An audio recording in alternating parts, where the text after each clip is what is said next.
my name is Alexis Lucas, and this is my research article critique number 1. I've chosen to use an article named Prevalence of and Factors Associated with Nurse Burnout in the U.S. for my research critique today. First, we'll get into the content overview. This study reveals survey data of registered nurses in 2019 and their level of burnout leading to job resignment or considering leaving due to burnout. This was studied through the National Sample Survey of Registered Nurses, and the results were significant across the United States. This study also discloses vital statistics and strategies to combat healthcare's burnt-out frontline workers. Once again, the title of the study is Prevalence of and Factors Associated with Nurse Burnout in the U.S. The title for this research article serves its purpose by informing the reader of the content to follow in a concise format. The combination of the words prevalence and factors gives the reader an idea of the outcome of the research and foreshadows the components that have caused burnout for nurses in the United States. Although the title represents the population through the mention of nurses, it could be improved by specifying the types of nurses it profiles. Yet this could also convolute the title, making it too long or confusing to read. The variables in this study are clear and laid out for the reader to decipher in the variables and definitions section. First, environmental variables include full, part-time status, and employment setting. The employment setting includes hospitals that are not mental health related, other inpatient settings, clinics or ambulatory care, and other settings. Demographics such as years worked in the profession and primary and secondary nursing positions were also included. There is a section on educational attainment. It's divided into diploma types, which are listed on the slide. These variables play a role in specifying the problem contributing to the result of burnout in the study. The study did not specify or allude to a particular theoretical orientation. However, I do believe the study could benefit by utilizing career theorists such as Donald E. Super to help draw parallels between the imbalances of work and personal life in nursing, perhaps by even offering the participants a life career rainbow within the survey to fill out. We could connect burnout to the complexities of life and the expectations of a healthcare career. The problem studied in this research article is justified by the emotional and physical toll a nursing career can produce. Caring for the ill can be both rewarding and traumatic. Holding space for conflicting emotions can often cause an imbalance in mental health. In addition, the physical exertion of night shifts, life-saving protocol, and extended hours due to poor staffing are all factors in nursing burnout. Nursing burnout develops inadequate staffing in healthcare facilities, ultimately placing the public in danger. Our frontline workers are essential to the well-being of society, and I believe this alone justifies the time, money, and research used in this quantitative study. There doesn't seem to be a section for related literature. However, many of the resources that were used to support this research study also ask similar questions. Of those listed, those contributing factors of burnout and the relationship between the career and emotional exhaustion are listed. I also did some of my own research to find related publications. One in particular caught my interest due to its publication date. Although some articles post-COVID pandemic are listed on the reference page, I found one in my research to be particularly compelling. It is called Curbing Nurses, Burnout During COVID-19, Servant Leadership and Psychological Safety Rules. And it provides a very decisive view on how burnout has increased post-pandemic and realistic ways to improve nurses' mental health. I will utilize this resource later in my presentation as recommendations for better practice to prevent burnout. The hypothesis in this study seems to be implicit. The authors contribute statements of an assumption that burnout is rapid in healthcare, without questioning its truth. The hypothesis can be inferred from past data, yet not concluded until the study is analyzed. The hypothesis is eventually proven through data. However, I believe the study could have utilized a more explicit form of hypothesis and sustained it through research, creating an overall valid research project. The apparent population of the participants is defined through the vocation of nursing. However, many other variables contribute to the population chosen for this study.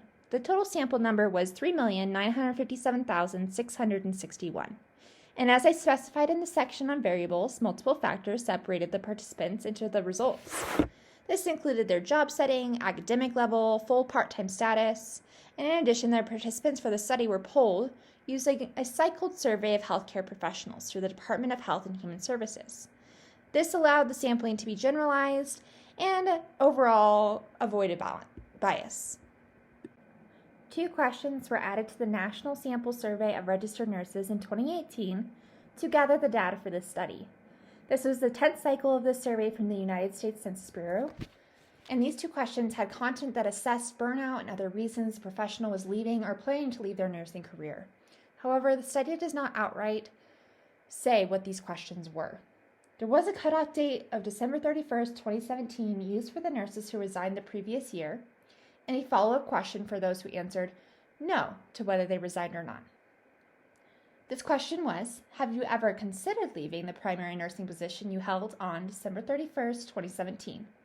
And finally, the nurses were eventually asked which of the following reasons would contribute to your decision to leave your primary nursing position. These procedures are simple enough to replicate in future NSSRNs. However, there is room for interpretation, and I believe the procedures are pretty implicit. This study states that the dependent variable is quote-unquote crude, as burnout is subjective. Additionally, as a cross-sectional data study, there was casualty to the procedures, implying lower validity. With the casualty of its procedures and the limitations to the data, there is not much control of the internal and external validity. The procedures are not outlined sufficiently enough to produce well-defined operational definitions, validity, and solid replication. The instruments are simple, as the National Occupational Survey was used, yet the study could have elaborated on the instrument by providing a visual example to the reader of what the questions were and how they were displayed. There is no information provided on the reliability and validity of the instrument. Both adjusted regression models and sensitivity analysis were used to analyze the results of this cross-sectional data. The adjusted regression models helped to estimate the main reason nurses were experiencing burnout in the workplace. It served to provide a correlation for the study and propel results. Sensitivity analysis drew a parallel between reported burnout and the number of hours the nurse worked, while managing some of the uncertainties in the study's validity. Multivariate regression analysis was also used to compare the study's diverse variables. These instruments are appropriate for the research, but the figures and statistics used could be more descriptive to the reader.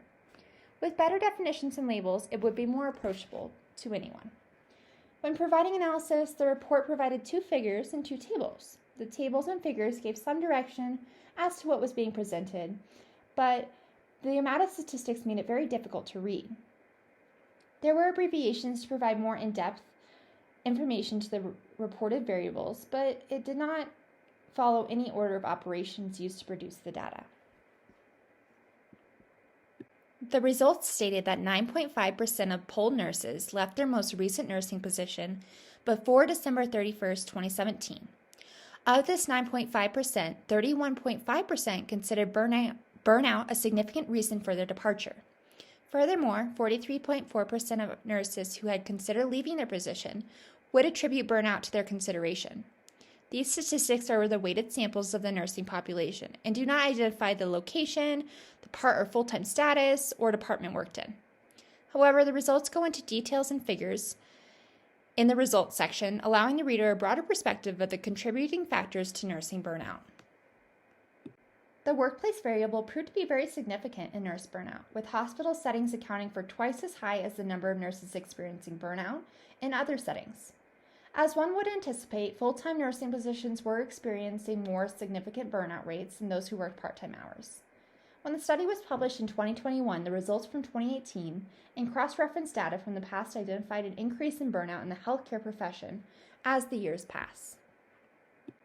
Furthermore, the study provides a short discussion on the impact of the COVID-19 pandemic as it was not published into the year 2021.